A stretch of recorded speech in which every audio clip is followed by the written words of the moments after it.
పహల్గామ్ ఉగ్రదాడి విచారణలో మరిన్ని అంశాలు వెలుగులోకి వచ్చాయి. ఉగ్రవాదులకు సంబంధించిన విషయాలు ఒక్కొక్కటిగా బయటపడుతున్నాయి. దాడికి 20 రోజుల ముందు నుంచే పహల్గామ్లో టెర్రరిస్టులు నక్కి ఉన్నట్లుగా ఎన్ఐఏ అధికారులు గుర్తించారు. పర్యాటకులపై దాడులు చేయడానికి 6 ప్రాంతాలను టార్గెట్ చేశారు. హోటల్స్, టూరిస్ట్ స్పాట్స్ లో ఉగ్రవాదులు రెక్కి నిర్వహించారు. ఏప్రిల్ 4వ తేదీనే పహల్గామ్లోని హోటల్స్ దగ్గర ఉగ్రవాదులు తిరిగిన ఆనవాళ్లను అధికారులు గుర్తించారు. పర్యాటకులుగా వచ్చిన వారిని బహిరంగంగా చంపాలని ఉగ్రవాదులు ప్లాన్ చేసినట్లుగా తెలుస్తోంది. అయితే కాల్పులకు సాధ్యం కాకపోవడంతోనే పహల్గామ్లోని పబ్లిక్ పార్కులపై ఫోకస్ పెట్టారు. షూటింగ్ స్పాట్ గా ఉన్నటువంటి బేతాబ్ ఘాటి, ఆరుగ్ ఘాటి, అమ్యూజ్మెంట్ పార్కులలో ఉగ్రవాదులు రెక్కి నిర్వహించారు. చివరకు బైసరన్ స్పాట్ లో ఉగ్రదాడికి పాల్పడ్డారు. బైసరన్ లో దాదాపు పావు గంట పాటు ఉగ్రవాదులు కాల్పులకు తెగబడ్డారు. రైట్, చూసాం పహల్గామ్ దాడి ఏ విధంగా జరిగిందనేది. ఎన్ఐఏ సుదీర్ఘంగా విచారణ అయితే చేస్తోంది. చాలా డెప్త్ గా ఇన్వెస్టిగేషన్ చేస్తున్నటువంటి సిచ్యువేషన్ మనకు కనిపిస్తోంది. ఎక్కడ ఎవరిని ఏ చిన్న అనుమానం వచ్చినా సరే వారిని విచారిస్తున్నటువంటి సిచ్యువేషన్. ప్రత్యక్ష సాక్షులు కావచ్చు, అక్కడ ఉన్నటువంటి సమీప ప్రాంతాల్లో ఉన్నటువంటి ప్రజలను కావచ్చు, వ్యాపారస్తులను కావచ్చు, ప్రతి ఒక్కరిని ఇన్వెస్టిగేషన్ చేస్తూ ముందుకెళ్తున్నారు. అనేక ఆధారాలను సేకరిస్తున్నారు. దీనికి సంబంధించి డ్రైవ్ కొనసాగిస్తారు మా input editor Srikanth. Srikanth, over to you. ASHA, thank you. So good afternoon. మొత్తానికి అంటే పహల్గామ్ ఉగ్రదాడి తర్వాత ఎన్ఐఏ పరిశీలన చాలా తీవ్రంగా నడుస్తోంది. ఈవెన్ నిన్న కూడా ఎన్ఐఏ చీఫ్ పహల్గామ్ జరిగినటువంటి లోయకు చేరుకోవడం జరిగింది. అక్కడ 3 గంటల పాటు అబ్జర్వేషన్ చేయడం జరిగింది. దీంట్లో చాలా అంశాలు పరిగణలోకి వస్తున్నాయి. సో ఉగ్రవాదులు ఒక నెట్వర్క్ ని, ఒక ఓవర్ గ్రౌండ్ వర్క్ ని ముందే చేసుకున్నారు. సో గ్రౌండ్ వర్క్ చేసి చాలా సన్నాహకాలు చేసిన తర్వాత అటాక్ వాళ్ళు పాల్పడడం జరిగింది. సో వాళ్ళు అనుకున్నట్టుగా అంటే డైరెక్ట్ గా లోయలోకి వచ్చారా అంటే లేదు, వాళ్ళు అంతకంటే ముందు ఒక 6-7 లక్ష్యాలను ఫిక్స్ చేసుకొని, సో ఒక లక్ష్యాన్ని బేస్ చేసుకొని ఎక్కడైతే సెక్యూరిటీ లేకుండా ఉంటుందో, ఎక్కడైతే సీసీ కెమెరాలు లేకుండా ఉంటాయో, సో కొద్ది రోజుల ముందు నుంచి ఆల్మోస్ట్ ఒక 15-20 రోజుల ముందు నుంచే వాళ్ళు లక్ష్యాన్ని చేరుకోవడానికి, అటాక్ చేయడానికి సిద్ధంగా ఉన్నారు. సో దానికి వాళ్ళు హోటళ్లు కానీ కొన్ని పర్యాటక ప్రదేశాలని కానీ ఎంచుకోవడం జరిగింది. సో పాకిస్తాన్ కి సంబంధించినటువంటి కమాండో అంటే ఆర్మీ మిలిటరీ కమాండో కూడా దీంట్లో హషీమ్ మూసా ఉన్నారు. సో ఇందులో ఆ నాలెడ్జ్ తోటి, ఆ మిలిటరీలో పనిచేసినటువంటి అనుభవంతో ఉగ్రవాదంలోకి వచ్చిన తర్వాత క్రియాశీలకంగా ఆ ప్రాంతాలను ఎంచుకొని సో ఎక్కడ దాడి చేయాలి అని ముందే ప్రీ ప్లాన్డ్ గా నిర్ణయించుకున్న తర్వాత వాళ్ళు రావడం జరిగింది. సో ఏప్రిల్ 4వ తేదీ 2025, సో ఏప్రిల్ 4వ తేదీ నుంచే వాళ్ళ రెక్కి నిర్వహించడం జరిగింది. అంటే ఉగ్రవాద దాడి జరగడానికి 17 రోజుల ముందుగానే వీళ్ళు కొంత రెక్కి నిర్వహించడం జరిగింది. అన్ని ప్రాంతాలను చూడడం జరిగింది. హోటల్స్ ని చూడ్డారు, హోటల్స్ లో రద్దీగా ఉండేటువంటి ప్రాంతాలను చూస్తారు. బట్ వాళ్ళ టార్గెట్ హోటల్లోంచి కానీ ఇంకెక్కడి నుంచి అయినా ఒక 10-12 మంది సముదాయం మాత్రమే బయటకు వస్తారు. బట్ ఒకే ప్రాంతంలో చాలా మంది, దరిదాపు ఒక 50-100 మంది ఉండాల్సినటువంటి టార్గెట్ ని ఫిక్స్ చేసుకున్నారు. సో ఆ టార్గెట్ రీచ్ అవ్వాలంటే ఒక ప్రాంతం కావాలి, ఒక ఓపెన్ ప్లేస్ కావాలి. సో దానికి అమర్నాథ్ యాత్ర వెళ్ళేటువంటి ప్రాంతంలో అయితే కొంత సెక్యూరిటీ ఎక్కడైతే లేకుండా ఉంటుందో, ఎక్కడైతే సీసీ కెమెరాలు లేకుండా ఉంటాయో, సో వీళ్ళు ఎక్కడ అనుమానం రాకుండా సెక్యూరిటీ లేని చూసి ముందే నిఘా నిర్వహించారు. నిఘా పెట్టిన రెక్కి నిర్వహించిన తర్వాతనే వాళ్ళు అటాక్ కి దిగారు అన్నది మాత్రం ప్రధానమైనటువంటి అంశం. సో వాళ్ళ నెట్వర్క్ ఎట్లా ఉందంటే కాశ్మీర్ని వచ్చి చూడడానికి వచ్చేటువంటి సందర్శకులు ఎవరున్నారో సో వాళ్ళని ఊచకోత కొయ్యాలి అన్నది ఉగ్రవాదులు పెట్టుకున్నటువంటి టార్గెట్. సో ఏప్రిల్ 15 నుండి పహల్గామ్ చుట్టూ ఉన్నటువంటి పార్కులు ఏవైతే ఉన్నాయో ఆ పార్కులు కానీ లేదంటే హోటల్స్ కానీ, సో ఇవన్నీ కూడా లోయలో ఉండేటువంటి ప్రాంతాలు కానీ, ఓపెన్ ప్లేస్ లో కానీ ఎక్కడైతే పర్యాటకులు ఎక్కువగా ఉంటారో సో ఆ ప్రాంతాలన్నింటిని కూడా ముందుగానే రెక్కి నిర్వహించారు. సో దాని ప్రకారం మాత్రమే వాళ్ళు అటాక్ చేయడం జరిగింది. దాంట్లో బేతాబ్ లోయ ఒకటి, ఆరు లోయ ఒకటి, అట్లాగే సినిమా షూటింగ్లకు చాలా ప్రసిద్ధిగా ఉన్నటువంటి కొన్ని ఏవైతే ఇట్లాంటి పార్క్స్ ఉంటాయో ఆ పార్క్స్ అన్నిటినీ కూడా వీళ్ళు రెక్కి నిర్వహించడం జరిగింది. సో ఇవన్నీ నిర్వహించిన తర్వాత బైసరన్ లోయ వీళ్ళకు ఒక పక్కా అటాక్ చేయడానికి ప్రధానమైనటువంటి పాయింట్ గా బైసరన్ లోయను వాళ్ళు చూడడం జరిగింది. సో అనుకున్నట్టుగానే అక్కడ భద్రత లేదన్న విషయం తెలుసుకున్నారు. అక్కడ సెక్యూరిటీ సీసీ కెమెరాలు లేవన్నటువంటి విషయాన్ని కూడా వాళ్ళు రెక్కి నిర్వహించారు. సో అనుకున్నట్టుగానే ముందుగానే అక్కడికి చేరుకొని అడవుల్లోంచి, ఆ ఫారెస్ట్ లోంచి, అందులోంచి బయటకు వచ్చి షాప్స్ వెనకాల నక్కి దాచుకొని ముందుగా 2 ఆర్మీ డ్రెస్ లో వచ్చి అక్కడ అంటే అక్కడటువంటి అంటే అక్కడ ప్రత్యక్ష సాక్షులు కూడా ఈవెన్ ఎవరైతే బాధితులు ఉన్నారో సో బాధితులు కూడా చెప్తున్నారు ఏదో ఒక ప్రాంక్ చేస్తున్నారేమో, సో ప్రాంక్ వీడియో షూట్ చేస్తున్నారేమో అని మేము అనుకున్నాం. బట్ నిజంగానే ఉగ్రవాదులు వస్తున్నారని, నిజంగానే అటాక్ చేస్తున్నారని చెప్పేసి మేము కూడా ఊహించుకోలేదు అన్నది ప్రధానంగా అక్కడ బాధితుల నుంచి వస్తున్నటువంటి అంశం. సో ఓవరాల్ గా ఎన్ఐఏ దిగిన తర్వాత చాలా అంశాలు ఇవన్నీ కూడా ఎన్ఐఏ విచారణలో బయటకు వస్తున్నటువంటి అంశాలే మనం మాట్లాడుకునేటి అన్ని కూడా. సో ఎక్కడ ఏది ఊహాజనితంగా చెప్తున్నటువంటి అంశాలు కాదు. ఐ న్యూస్ ఎక్స్క్లూజివ్ గా ఎన్ఐఏ ఏదైతే విచారణలో బయటకు వస్తున్నాయో అంశాలు ఇస్తున్నాయో ఆ అంశాలు మాత్రం ఈ రోజు మనం ప్రధానంగా ప్రస్తావిస్తున్నటువంటి అంశం. ఎన్ఐఏ చీఫ్ సదరన్ దాతే కూడా నిన్న పహల్గాం చేరుకున్నారు. అక్కడున్నటువంటి బైసరన్ లోయలో ఆల్మోస్ట్ 3 గంటల పాటు అక్కడ మొత్తం అన్ని పరీక్షించి ఎక్కడ అటాక్ జరిగింది, ఎక్కడి నుంచి వచ్చారు, సో ఎక్కడి నుంచి ఎంట్రీ ఇచ్చారు, సో ఇప్పటికీ ఆ ఉగ్రవాదులు ఎక్కడున్నారు, వాళ్ళని మట్టు పెట్టారా, లేదంటే వాళ్ళు దొరికారా, తప్పించుకొని తిరుగుతున్నారా, అసలు వాళ్ళకు స్థానికంగా ఎవరు హెల్ప్ చేస్తున్నారు, స్థానికంగా వాళ్ళకు వచ్చినటువంటి సహాయం ఏంటి, ఎట్లాంటి అంటే ఎవరు వాళ్ళకు స్థానికంగా సహాయాలు చేశారు, ఇవన్నీ కూడా ప్రధానంగా ఇప్పుడు చర్చలోకి ఉన్నటువంటి అంశం. రైట్, మనతో పాటు మన్నం కోటేశ్వరరావు గారు అట్లాగే బండారు రామ్మోహన్ రావు గారు జాయిన్ అవుతున్నారు. ముందుగా కోటేశ్వరరావు గారు గుడ్ మార్నింగ్.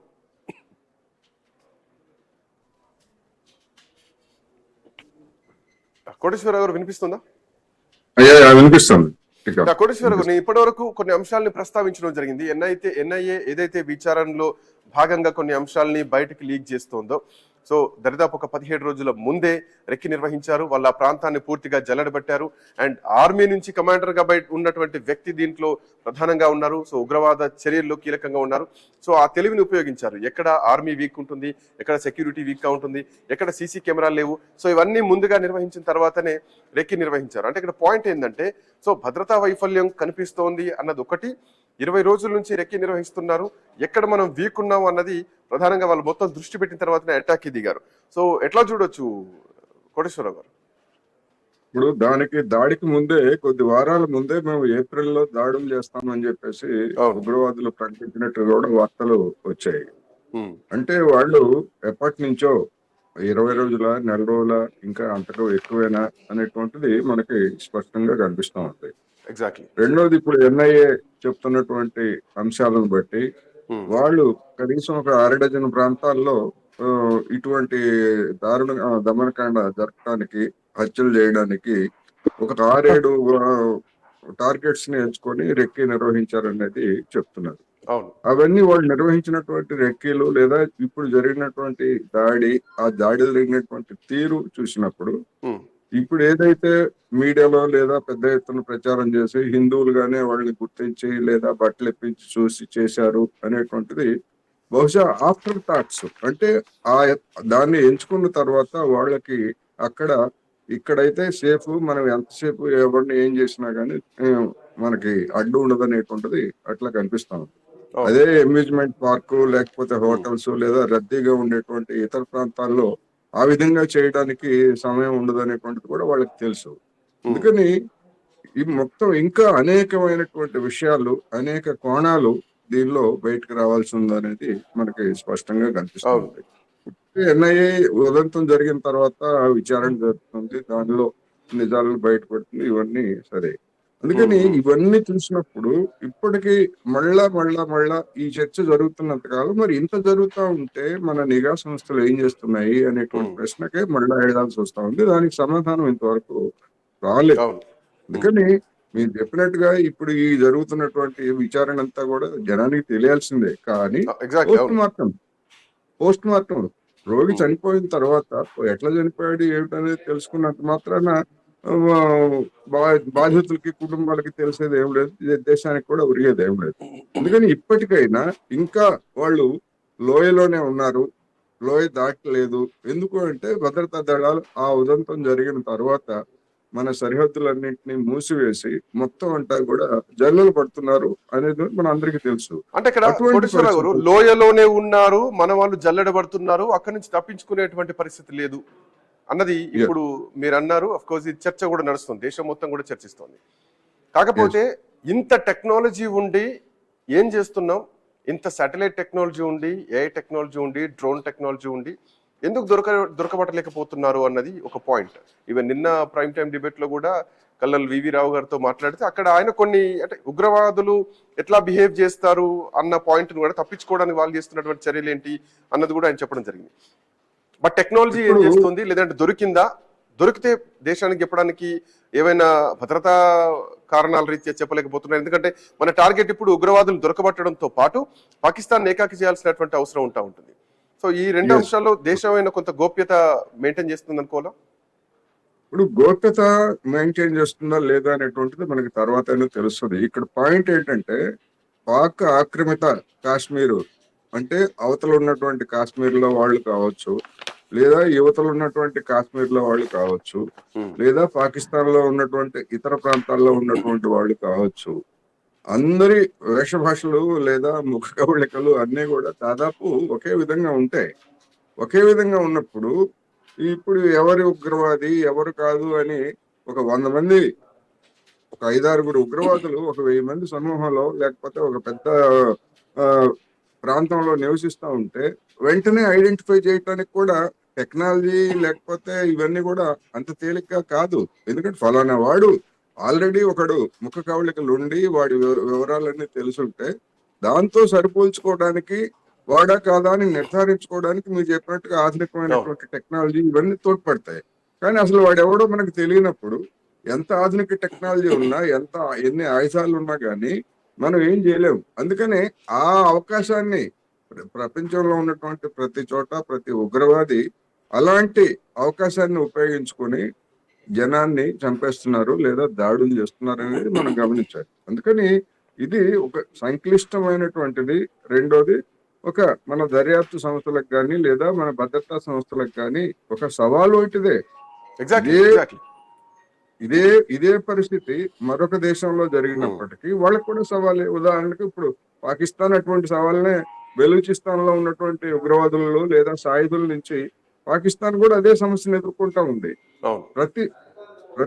ప్రతి దేశానికి తమ స్థాయిలో ఉండేటువంటి సమస్య ఇదే. అందుకని ఏమి చేయాలి ఏమిటి దీర్ఘకాలికంగా అనేటువంటిది ఒక దీర్ఘకాలిక వ్యూహం ఉండాలి. కాశ్మీర్ విషయంలో మన వాళ్ళు చేసినటువంటి ఒక ప్రధానమైనటువంటి తప్పిదం ఏంటంటే ఆర్టికల్ 370 ఎత్తేగానే ఇంకా అంతా అయిపోయింది, ఆల్ ఇస్ వెల్ భావించారు అనేటువంటి ఒక మూడ్ లోకి వెళ్ళిపోయి కనీసం నిర్వహించాల్సినటువంటి, ఇప్పుడు ఏదైనా ఒక రోగికి ఆపరేషన్ చేసిన తర్వాత ఆపరేషన్ సక్సెస్ అవుతుంది, కానీ పోస్ట్ ఆపరేటివ్ కేర్ అనేటువంటిది కూడా ఉంటది కదా, ట్రీట్మెంట్ పోస్ట్ ఆపరేటివ్ కేర్ కూడా ఉంటది కదా.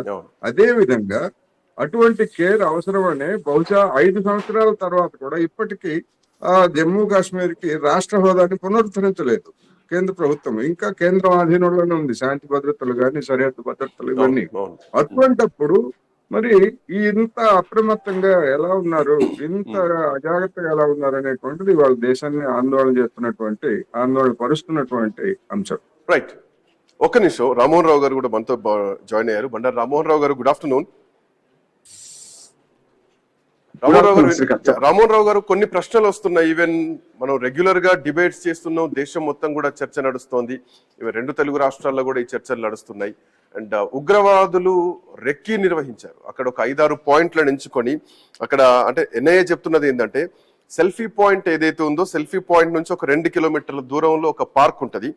ఆ పార్క్ లో పర్యాటకులు కానీ పిల్లలు, చిన్నపిల్లలు అందరు వస్తూ ఉంటారు. బట్ ఆ పార్క్ లోకి వెళ్ళాలంటే రూట్ ఒకటే ఉంటుంది, ఎగ్జిట్ ఒకటే ఉంటుంది.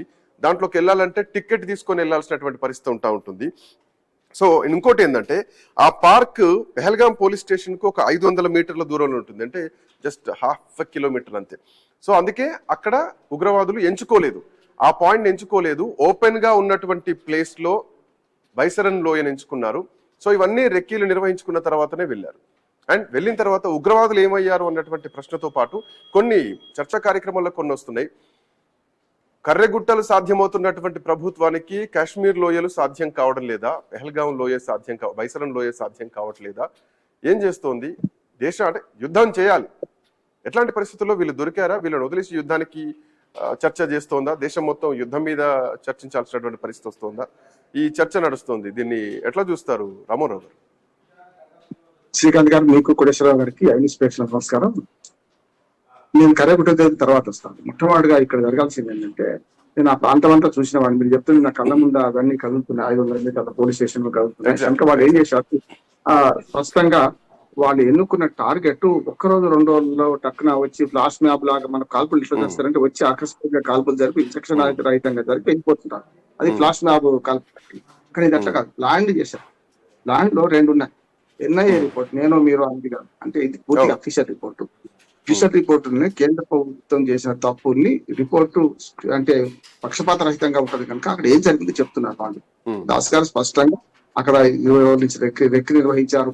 రెక్కి తర్వాత ఏం జరిగింది చెప్తున్నారు. వాళ్ళకి ఆహార పానీయాలు కూడా అక్కడ స్థానికుల మద్దతు మొదటి రోజు చెప్పాను, ఇంటి దొంగ ప్రాణహాని, ఇంటి దొంగలు ఉన్నారు. వాళ్ళకి అక్కడ యూనిఫామ్ సప్లై చేసి మొదలుపెట్టి ఆహార పానీయాలు, నిద్ర పానీయాలు అవన్నీ అప్పచెప్పింది అక్కడ వాళ్ళే కదా. నేను ఆ హోటల్లోనే ఉండొచ్చు, వాళ్ళు అడవుల్లో ఉండాల్సిన అవసరం కూడా లేదు. కనుక ఆ రకంగా చూసుకుంటే వాళ్ళకి ఇవన్నీ సప్లై చేసిన వాళ్ళు ఇంటి దొంగలు కొందరు ఉన్నారు. దాంతోపాటు బయట నుంచి వచ్చిన వాళ్ళు ఉన్నారు. ఇప్పుడు మన దేశంలో ఉన్నారు. ఇప్పటిదాకా మనం ఎప్పుడు ఆరోపించేది పీఓకేలో షెల్టర్ తీసుకుంటున్నారు, పారిపోతున్నారు, దాడులు చేస్తున్నారు, దొంగ దెబ్బ తీస్తున్నారు, పారిపోతున్నారు.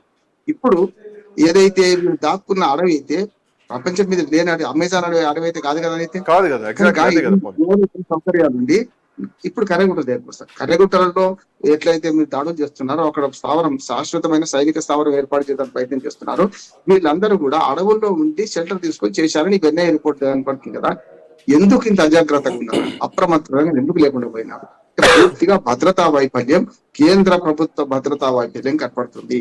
పాపం దానికి బాధ్యుడు ఇంకొక పాజ్ రామోహన్ రావు గారు, పహల్గాం దాడి తర్వాత జమ్మూ కాశ్మీర్ గవర్నమెంట్ మనకున్నటువంటి ఇన్ఫర్మేషన్ ప్రకారం 87 పర్యాటక ప్రదేశాల్లో 48 ప్రాంతాలను మూసేసింది.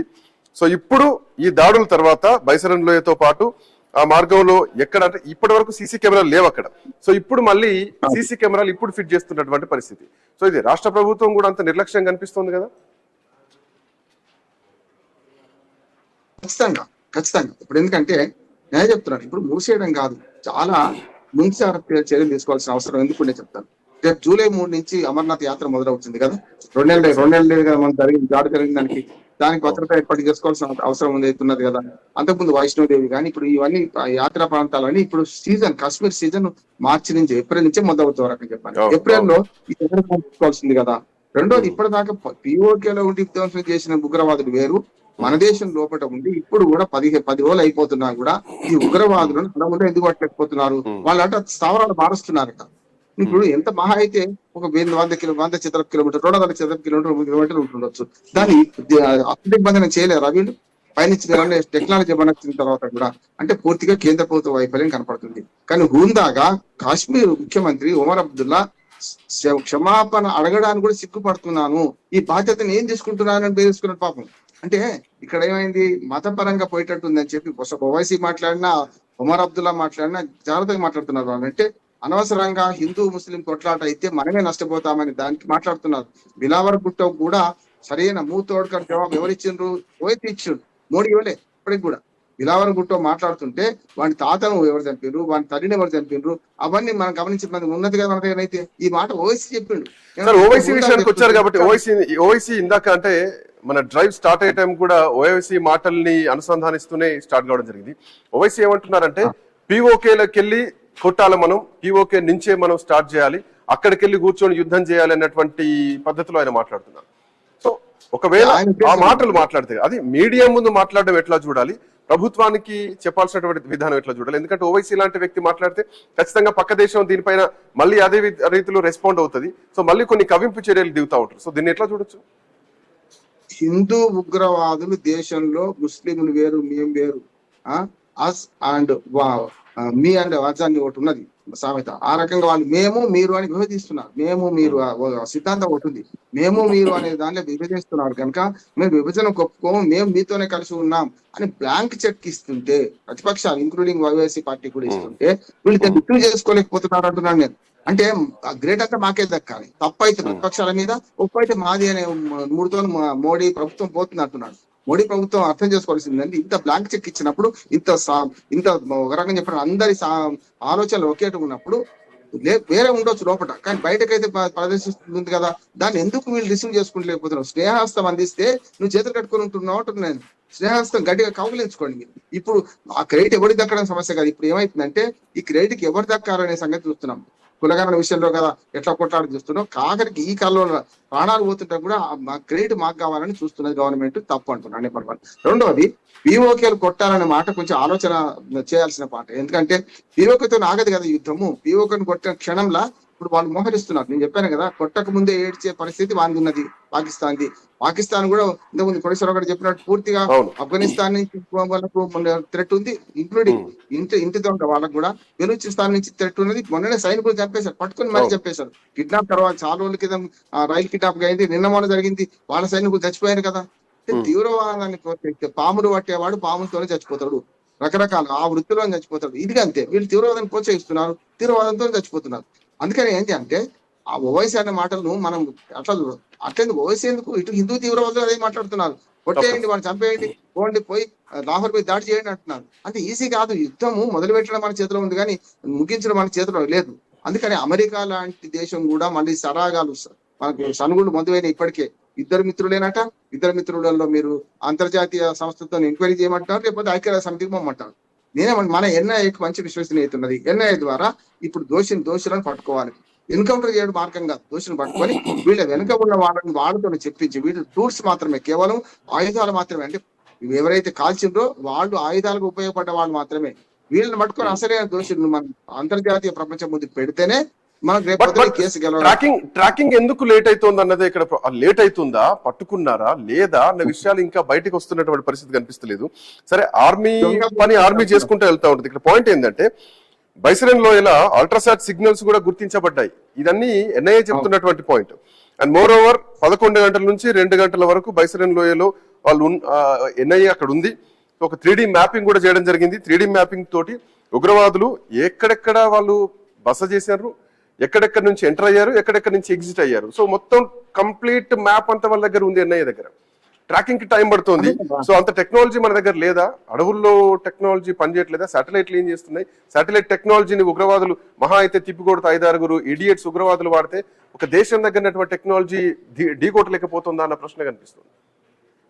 ఇంతకుముందు కోటేశ్వరరావు చెప్పినట్టు 370 ఆర్టికల్ రద్దు దాంతో మొత్తం ప్రపంచం అంతా మారిపోయింది, ఏం లేదు దాంతో నాకు పెద్దగా గొడవ లేదన్నట్టు పోయినరు.